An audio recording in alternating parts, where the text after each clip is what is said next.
I had my luggage packed and was getting ready to head out the door with my daughter for our vacation trip when a text came through on my phone. The message said I wouldn't be joining them on their Italian getaway. My son-in-law had decided he wanted this to be just a family holiday. They ended up taking only his mother and father along with them, leaving me at home by myself. This happened right after I had covered the costs for their brand new home, so I immediately stopped all the mortgage payments and put the house up for sale. You're going to be shocked when you hear what went down after they returned from their trip. Before we continue, please subscribe to stay updated on our latest stories. I was in my bedroom carefully folding up my go-to travel shirt when I heard my cell phone vibrating on the bedside table. The soft blue cotton material felt nice in my hands as I worked out the creases, already picturing myself wearing it to that cozy restaurant Celeste had discovered close to the Vatican. My travel bag was spread open across my bed like it was waiting for an adventure, already halfway packed with the outfits I had picked out, especially for our Italian trip. I had checked the weather forecast and it was showing clear, sunny conditions in Rome.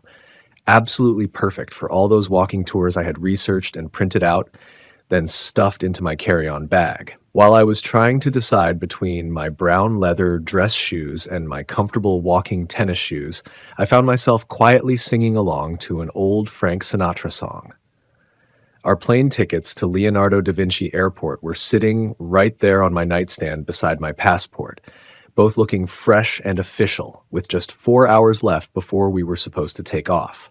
My chest had that familiar feeling you get before traveling, that mix of excitement and butterflies that always comes before a big trip. Then, my phone started buzzing again. I could see Celeste's name lighting up the screen. I put down the shirt I was holding and grabbed my phone, thinking she was probably calling with some last-minute flight information or maybe reminding me about where we were supposed to meet up at the airport. But what I read instead made my blood turn to ice water in my veins. The text said I would not be accompanying them to Italy. Her husband had decided it would be better if this vacation remained just for family members only. I read those words one time, then I read them again, and then a third time with my thumb just hanging there over the screen, like maybe if I stared at it long enough, the message might somehow change into something different. I was still holding that sweater I had been about to fold, and my brain was having trouble making sense of what I was looking at on that screen. Just family members only. Those words kept playing over and over in my head like a song stuck on repeat. But I was her father. I was the one who had planned out this entire trip. I was the one who had purchased all the airline tickets, spent hours researching the best restaurants, and created our whole travel schedule during all those late evening planning sessions at my kitchen table. What was supposed to make sense about family members only, when the person getting that message was your own dad? I dropped down onto the edge of my bed with the open suitcase still sitting there next to me. My hands were shaking just a little bit as I managed to type back the only thing I could think of to say. I just wrote back, okay. The disappointment felt like it was settling into my chest like a heavy rock. I looked around my bedroom and saw all the things I had gotten ready for a vacation that wasn't going to happen anymore. There were all those travel-sized bottles of shampoo and toothpaste lined up on top of my dresser. All those guidebooks were sitting there with their yellow sticky note bookmarks, marking all the places we had been planning to visit together. The brand new camera I had bought just for this vacation was still sitting in its original box, unopened. I closed up my suitcase, taking my time with each motion, being very deliberate about it. Every snap of those metal clasps echoed through the quiet bedroom with a sense of finality. Then I picked up my phone and called the airline, listening to that annoying hold music while I waited to speak with someone about canceling my reservation. The woman who helped me was nice about it and handled everything quickly and professionally. She said, "I'm really sorry to hear your plans changed, Mr. Brennan," and I found myself wondering if she could pick up on the disappointment that was probably obvious in my voice. After I hung up, I went and sat down in my living room, just staring at all those travel brochures that were spread out across my coffee table.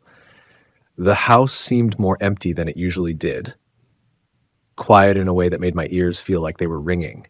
From outside, I could hear Mrs. Holloway's dog barking at something off in the distance, that sharp, insistent sound cutting through the suburban quiet. I reached over and picked up one of those brochures. It was a shiny pamphlet all about Roman architecture, and I set it down on the side table next to my chair. It was a small, pointless gesture, but it was about all I could handle in that moment, when I was finally understanding that I had been very carefully and very intentionally excluded from their plans. When evening time rolled around, it brought with it the same quiet emptiness that had been filling up my house all day long. I had been moving around like a zombie through those hours, even leaving my dinner plates sitting dirty in the sink instead of washing them right away, like I always do. That packed suitcase was still sitting there by my bedroom door, constantly reminding me of all the plans that were never going to happen now. I had the television going in the living room, some evening news show that I wasn't really paying attention to. I kept picking up my phone for no real reason, just scrolling through random stuff, feeling restless, and making my fingers fidget against the screen. I figured maybe checking Facebook might help distract me from this empty feeling I had in my chest. I scrolled past Mrs. Fairbanks's pictures of her cat, some recipe posts from the ladies in my book club, and political stuff that I didn't feel like reading. The familiar blue light from the screen was actually kind of soothing in my living room as it was getting darker outside. That's when I spotted it. Darian's parents were standing right there in front of the Colosseum, both of them smiling big at the camera with that look tourists get when they've found the perfect spot for a photo. The caption underneath said, "Beginning of the best family vacation ever." The timestamp showed it had been posted just 2 hours earlier. My thumb stopped moving above the screen. Maybe they had taken a different trip, or maybe this was just an old picture they decided to post now. My heart started beating faster as I clicked on the profile to look at more pictures. And there it was. Same location, same time, but this photo had 4 people in it. Darian's parents, Darian and Celeste, all of them grouped together in front of some Roman cafe near the Trevi Fountain, with wine glasses sitting on the table behind them. Celeste had written a caption that made my stomach feel like it was falling through the floor. It said, "So grateful for family time in the eternal city." I counted the faces in that photo with fingers that were starting to shake. 1 person, 2 people, 3 people, 4 people. That word, family, felt like it was burning itself into my brain like a hot iron.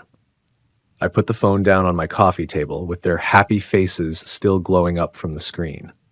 I got up and walked over to my kitchen window, looking out at my neighbor's house where I could see warm lights shining from their windows. Families spending the evening together. The feeling of being betrayed hit me like ocean waves, with each one hitting harder than the one before it.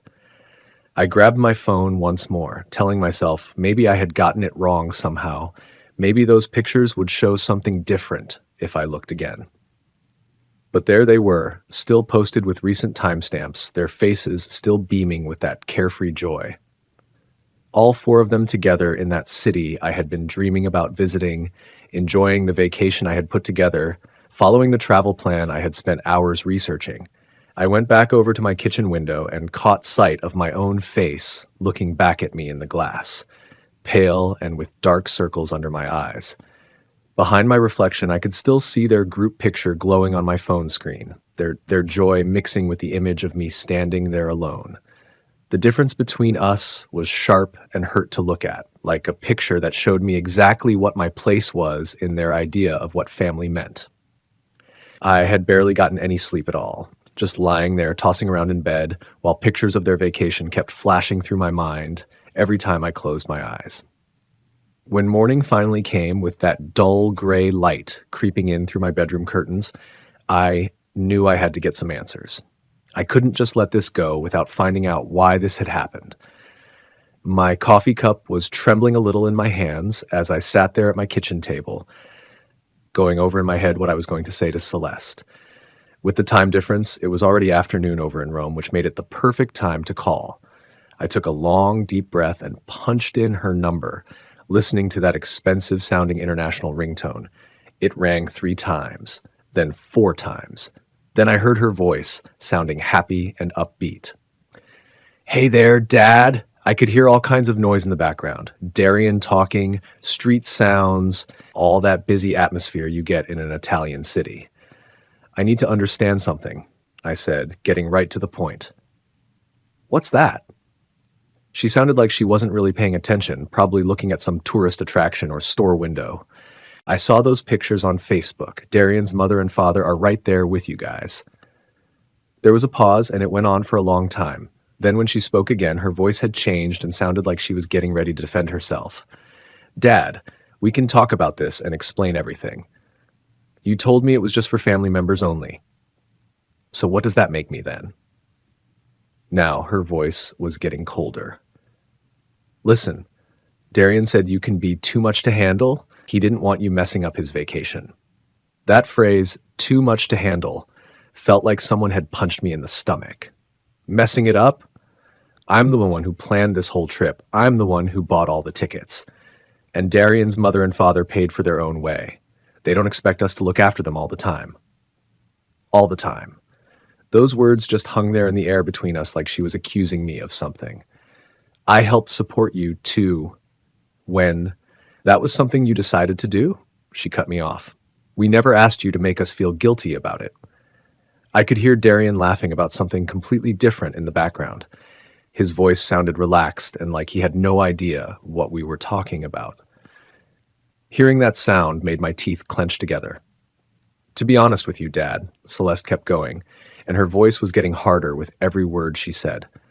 Darian was right about this. You need too much attention.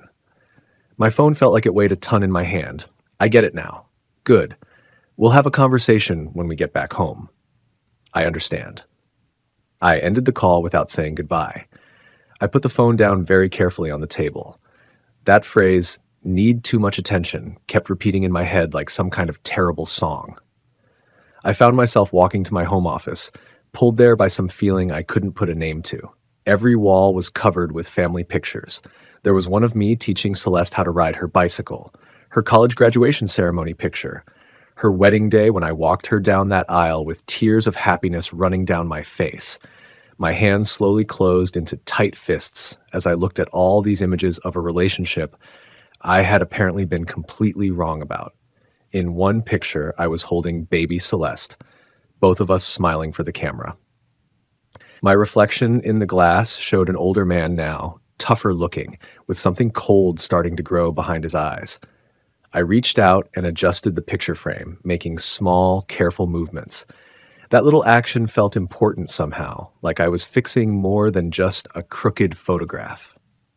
I stayed there in my office after that phone call, surrounded by all the proof of what I had thought was love, but was apparently just me being useful.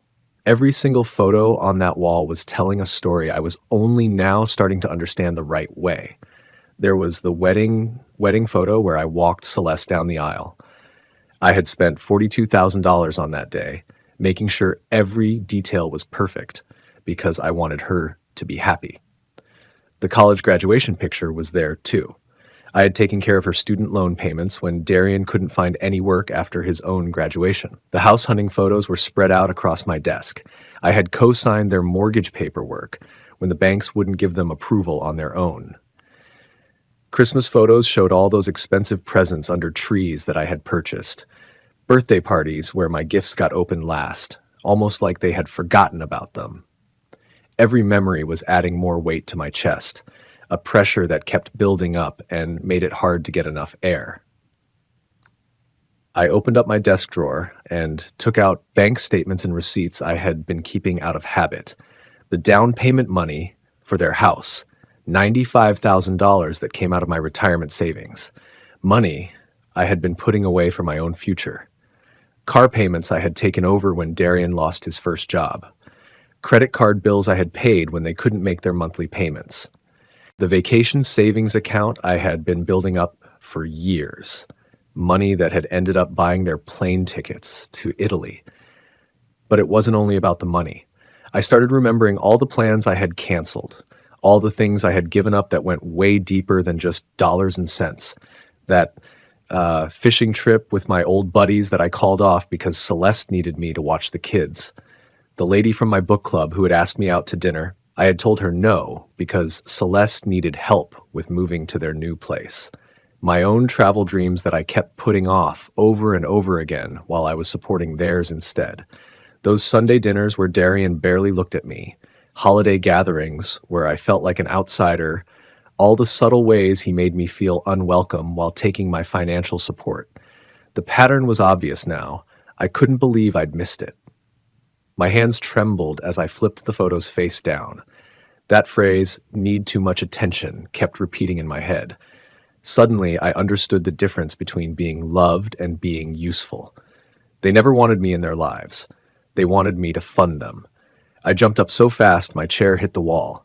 The mirror showed someone who'd been used for years, someone who confused generosity with love and got manipulation back. The reflection showed a man who'd been patient and giving, repaid with betrayal. I opened my laptop, staring at my bank account where both Celeste and Darian had access. My finger hovered over the trackpad, one click from changing everything, but I closed it. The action hung suspended. Some decisions need planning, not impulse. I sat in my office's heavy silence. The closed laptop felt like a door I wasn't ready to open. Years of manipulation weighed on my shoulders as I stared at the overturned family photos. My quiet house held its breath, then my phone pinged with my banking app notification.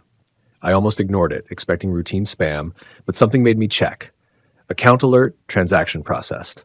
I opened the app, expecting a utility bill. Instead, the details hit like a punch. $892 Il Convivio restaurant, Rome, Italy. Timestamp 3 hours ago, their lunchtime. Celeste had used my authorized user card, emergency access I'd given her years ago when she was building credit. The irony burned. They excluded me from their family vacation, but used my money for fancy Roman meals. I scrolled through recent transactions with growing disbelief. Hotel charges, boutiques, attractions, all on my card, while Darian's parents supposedly paid their own way. I paced my office, phone clutched tight. Every family photo looked different now, like evidence. The thought formed clearly. This is my chance. I opened the card management section. Celeste's name sat in black letters, representing years of financial access granted from love, returned as manipulation. Another ping, 127 Elegant Style, Rome. She was shopping while I processed their betrayal. That decided it. My finger hovered over remove user. Years of being supportive warred with certainty that support and exploitation were different. The confirmation appeared. Are you sure? This cannot be undone. I selected yes. Authorized user access revoked. I felt my first real control in years. Foreign but satisfying. I set the phone down carefully, looking at my reflection in the dark screen. For the first time in days, I smiled. I went to make coffee, moving with more purpose than I'd felt since that devastating text. The coffee maker gurgled while my neighbor's lawnmower started, ordinary life continuing as my quiet revolution began. Next morning, I sat at my kitchen table, actually enjoying coffee for the first time in days. The paper lay spread before me when my phone rang aggressively. International number, 9 a.m. here, 4 p.m. in Rome. I let it ring twice before answering, no longer eager to please. Good morning, Celeste, I said, hearing her sharp intake. Dad, what did you do to the card? Immediately demanding no pleasantries. I removed your account access. Don't give me that. I tried paying for lunch and it was declined, in front of Darian's parents. Her voice could cut glass. The waiter came back 4 times. It was humiliating. That must have been embarrassing, I replied, sipping coffee. Embarrassing? It was mortifying. You can't do that. I need that card. For what? I thought you didn't need me taking care of you constantly. That's completely different. Her voice kept getting shriller with every word. Is it? There was quiet, and I could hear muffled talking in the background before she returned with poison in her tone. You fix this immediately, or you'll face consequences. What consequences? Darian and I have been discussing things. When we return, we're researching care facilities. My coffee mug stopped halfway to my mouth. Care facilities? You're aging, Dad. You clearly can't manage your money responsibly. The cruelty in her words was shocking. We'll sell your house to cover the costs. You don't need all that room anyway. I heard Darian speaking behind her. Tell him it's for his benefit. Darian says it's for your benefit. I sat in extended silence, absorbing these threats. They wanted to put me in an institution and sell my home because I'd cut off their vacation spending. The nerve was incredible. Dad, are you there? Restore my card access. I heard everything. Good, so you'll handle it? No. What do you mean, no? I mean, no. Enjoy your family vacation. Dad, don't you dare.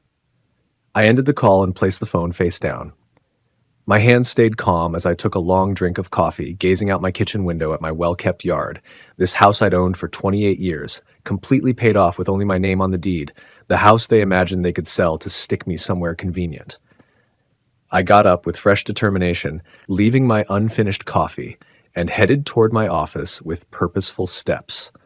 There was business to handle.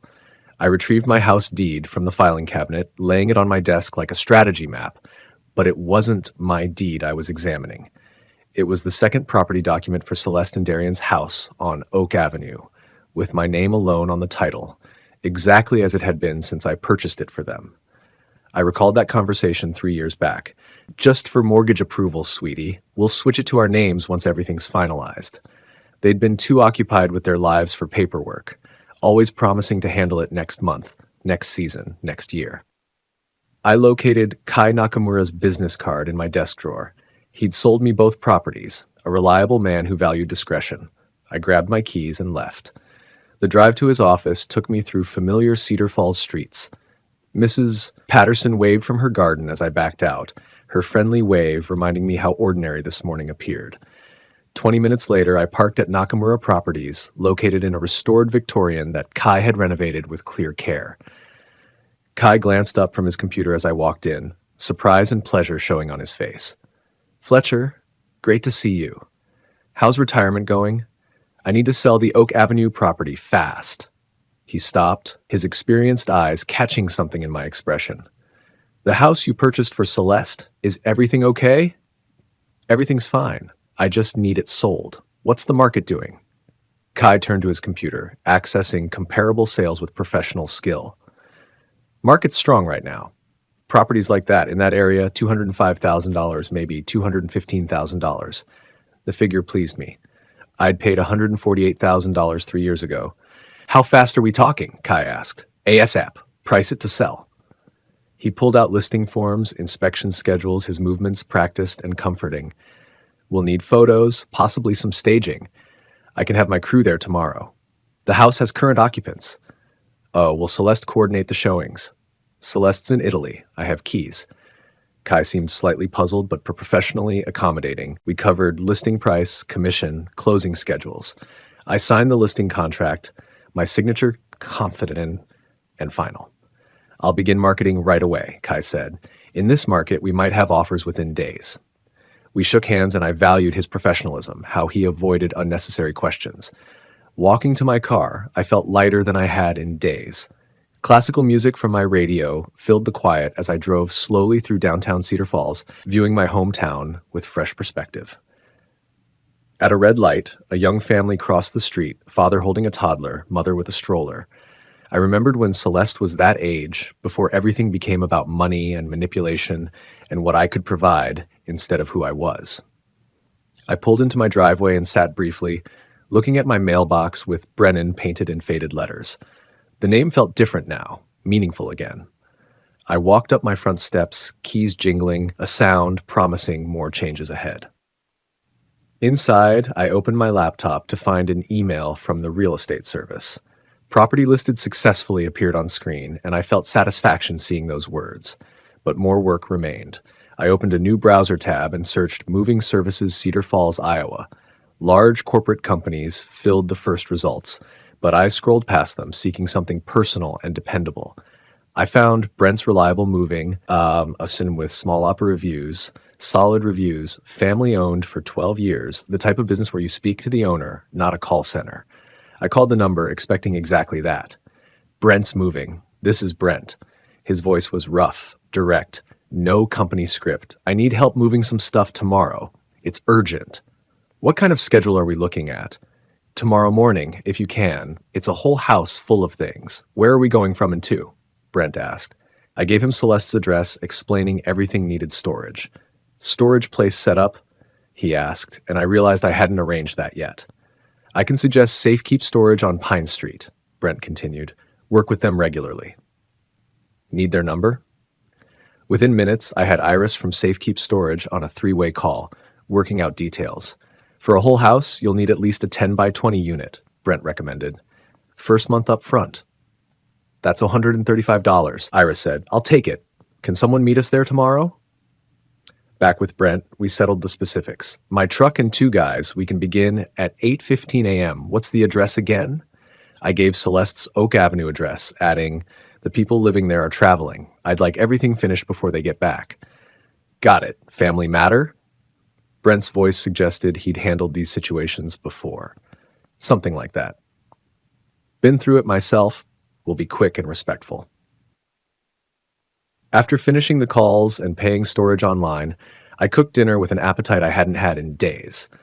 I set my alarm for 6:30 a.m. earlier than my usual retirement routine and laid out work clothes, my old jeans and boots from my contractor days, before I became someone who paid for other people's dreams instead of chasing his own. I sat in my living room, watching evening news with fresh focus. The weather report showed clear skies, perfect for moving. Everything was coming together with a smoothness that felt both satisfying and meant to be. That night, I made sure my phone was charging, placing it on my nightstand beside a water glass. In the bathroom mirror, while brushing my teeth, I saw someone I hardly knew, someone prepared for action, someone who'd quit asking permission to control his own life. I got to the Oak Avenue property at 7:45 a.m., 15 minutes early, like always.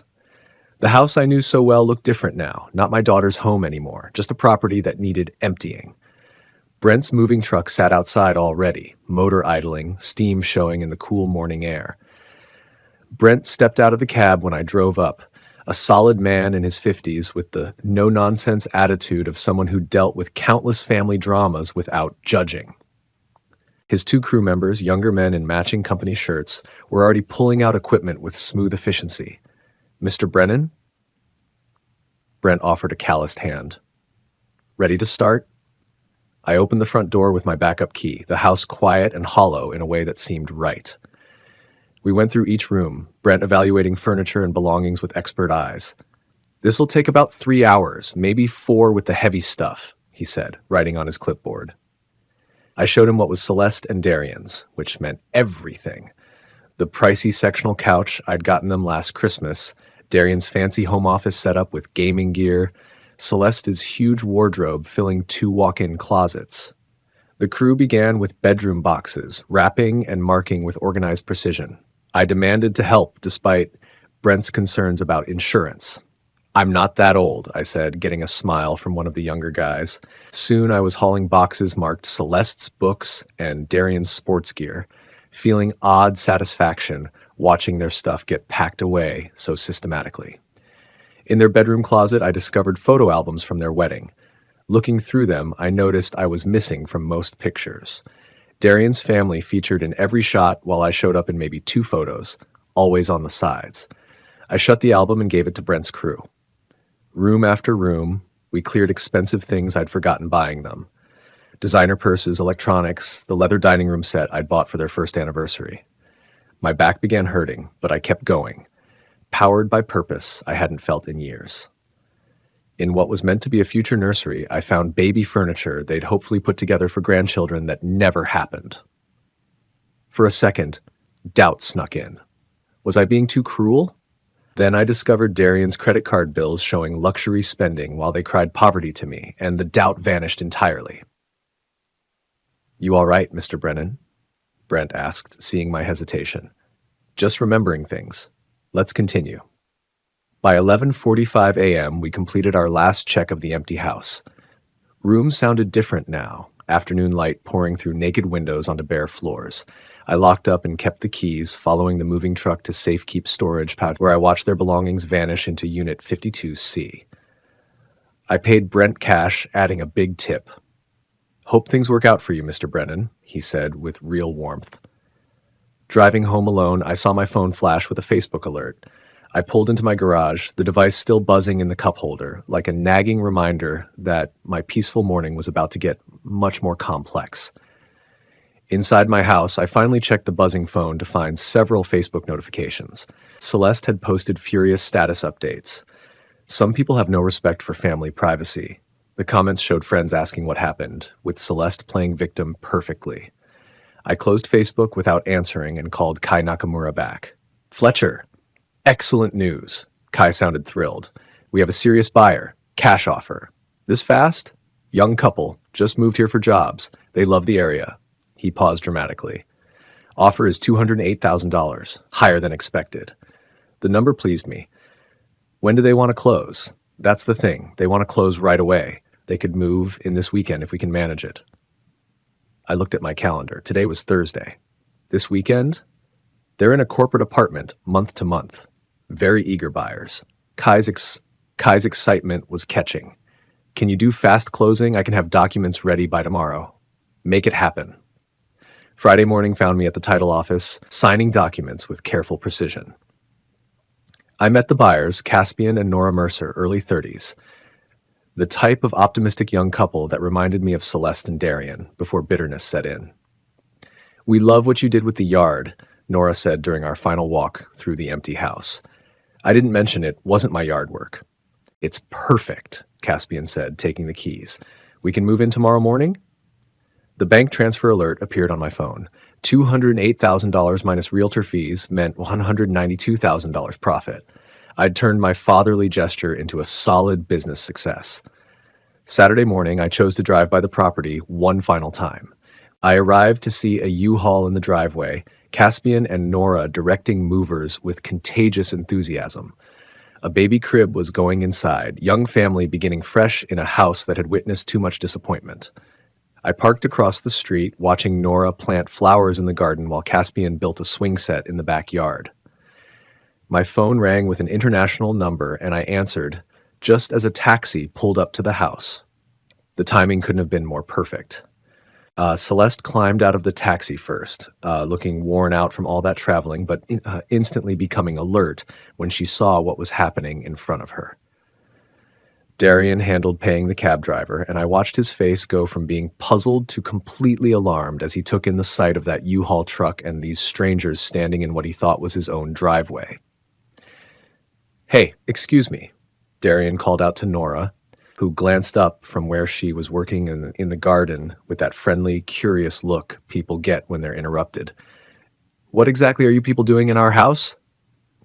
Caspian stepped into the doorway, holding some official-looking paperwork in his hands. Your house? I think there might be some kind of misunderstanding here. I climbed out of my own car and walked steadily toward this whole scene that was unfolding, reaching into my jacket pocket to pull out an envelope I had prepared. Celeste caught sight of me standing there, and I watched her facial expression change from confusion to understanding to absolute rage in the space of about 3 seconds. Dad, what the hell is going on here? Why are there complete strangers moving around in our house? Celeste's voice had that razor-sharp edge to it that I had grown so tired of listening to over the years. Caspian and Nora gave each other those worried looks that people exchange when they suddenly find themselves in the middle of someone else's drama, and Nora was still gripping that gardening trowel in her hand like she might actually need to use it to defend her new home. Sir, I don't know who you think you are, Darian said to Caspian, his voice getting more aggressive by the second, but you need to pack up all your stuff and get out of here immediately. Caspian raised up his paperwork so Darian could see it clearly. I've got the deed right here in my hand. We completed the closing process yesterday. That's completely impossible. This house belongs to us. Nora's voice was quiet, but you could hear the determination in it. Maybe we should go ahead and call the police about this? I stepped forward at that point, letting my voice carry that calm, steady authority that I had developed during all those years when I was managing construction projects and dealing with difficult situations. That's not going to be necessary. Celeste's tone immediately became demanding, the way it always did when she expected me to jump in and fix whatever problem she was facing. Dad, you need to fix this situation. Right now. I spoke to Caspian and Nora first, because they were the innocent parties in all of this mess. I'm truly sorry for all this confusion you're having to deal with. Please go ahead and continue with moving into your new home. Then I turned my attention to Celeste and Darian, and my voice was steady and matter of fact. The house was sold because it belonged to me, not to you. Darian's face started turning that deep red color that meant he was getting really angry. What do you mean it belonged to you? That doesn't make any sense. If you check the original deed documents, you'll see it was never actually transferred into your names like you thought it was. Celeste's voice rose up to that familiar shrieking pitch that could probably shatter glass. You can't just go ahead and sell our home out from under us like this. I can absolutely sell my own property, I replied in an even tone, which is exactly what I did. This is nothing but theft, plain and simple. We're going to sue you for everything you're worth. Darian was practically screaming at this point, his face getting redder by the second. With what money are you planning to do that? I seem to remember that your credit cards got declined when you were living it up in Rome. Caspian leaned over and whispered something to Nora, and she nodded her agreement before they both started heading toward their front door. Their front door now, not Celeste and Darian's anymore. Please, just go inside and don't worry about this, I told them calmly. This whole situation doesn't concern you at all. Celeste's voice took on that desperate, frantic quality that I remembered from when she was a little girl and didn't get her way. Where are we supposed to live now? Where did you put all of our things? I held out the envelope that I had been carrying in my jacket pocket. Darian practically lunged forward and snatched it out of my hand, tearing it open with fingers that were shaking from anger. He read the contents out loud in a voice full of disbelief. Safe Keep Storage Facility. Unit number 52C, Pine Street location. Storage? Celeste's voice actually cracked when she said it. You took our entire life and put it in some storage unit? I made sure everything was preserved carefully and safely. The first month's rent has already been paid in full. Darian crumpled up the paper in his fist like it was garbage. This whole thing is completely insane. You can't do something like this to your own family. Real family doesn't exclude their own fathers from family vacations and call them needy. That's a completely different situation and you know it. Is it really, though? Darian took a step closer to me, trying to use his physical presence to intimidate me the way bullies do. We're going to fight this in court. We're going to challenge every single thing you've done. The sale is completely legal and above board. The property was mine from the very beginning. Celeste's voice changed again, taking on that manipulative tone that she had perfected since she was a child whenever she wanted something from me. How could you possibly do something this cruel to your own daughter? I looked at her for a long moment, really studying her face. How could you do what you did to your own father? Nora came back out of the house at that moment, and there was genuine concern written all over her face. Is everything going to be all right out here? Everything is perfectly fine, I assured her with a smile. I hope you and your husband enjoy your beautiful new home. Celeste and Darian were left standing there on the sidewalk, still holding their fancy Italian luggage in their hands, looking exactly like lost tourists who had somehow wandered into the wrong person's life story. I walked back toward my car with deliberate, measured steps, my old work boots making solid contact with the pavement beneath my feet. This whole thing isn't over, old man, Darian shouted at my back as I reached my car. I got behind the wheel and turned the key in the ignition, and my classical music station picked up exactly where it had left off when I parked. Yes, it absolutely is over. 3 months later, I was sitting at my kitchen table enjoying my morning newspaper and a fresh cup of coffee when my doorbell chimed. A process server was standing on my front porch, holding legal documents that turned out to be Celeste and Darian's lawsuit against me. I signed for the papers without feeling the slightest bit surprised that they had actually gone through with their threat. By that same afternoon, I was sitting in the exact same kitchen chair reviewing the court's official decision. Lawsuit dismissed. Property owner had full legal right to sell his own property. The judge had been extremely thorough in his review and completely unsympathetic to their various claims and arguments. Darian and Celeste were now responsible for paying their own attorney fees, which I imagined was going to be quite expensive for them. My own lawyer called me within an hour of the ruling. Clean victory, Fletcher. They don't have any grounds whatsoever for an appeal. The local newspaper even ran a small article about the whole situation. Family property dispute officially resolved. I filed all the paperwork in my new folder that I had labeled Legal Victory, and then I simply moved on with my day like it was any other day. The town's gossip network had been working overtime for months, buzzing with talk about the whole situation. When I stopped by the coffee shop, I couldn't help but overhear some of the conversations happening at nearby tables. I always thought that son-in-law of his seemed like an entitled brat. Other people were saying things like, Fletcher Brennan worked hard his entire life building up what he had. He deserved so much better treatment than what he got from those two. There were some disapproving voices that muttered things like, family should always stick together no matter what. But I had finally learned how to let other people's opinions just roll right off me, like water rolling off a duck's back. When I ran into Kai Nakamura at the hardware store a few days later, he asked me, how are you holding up with everything that's happened? I'm doing better than I ever expected I would. That afternoon, I went to the pet store I had spotted months earlier. Ranger, a 3-year-old golden retriever, needed a new home because his family was relocating overseas. He's been with a family, great with people, enjoys car rides, the owner told me. And I crouched down and Ranger came right over, his tail wagging like he'd been waiting just for me. The bond was immediate. Ranger seemed to sense my loneliness, and I recognized his need for someone who wouldn't leave him behind. An hour later, Ranger was riding in my passenger seat, head hanging out the window, both of us driving towards something different.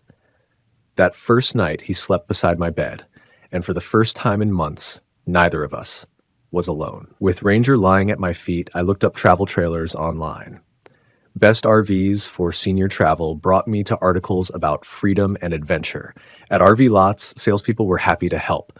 I test drove a 28-foot Airstream, the right size for one person and a dog who had already claimed the front seat before we even finished the paperwork.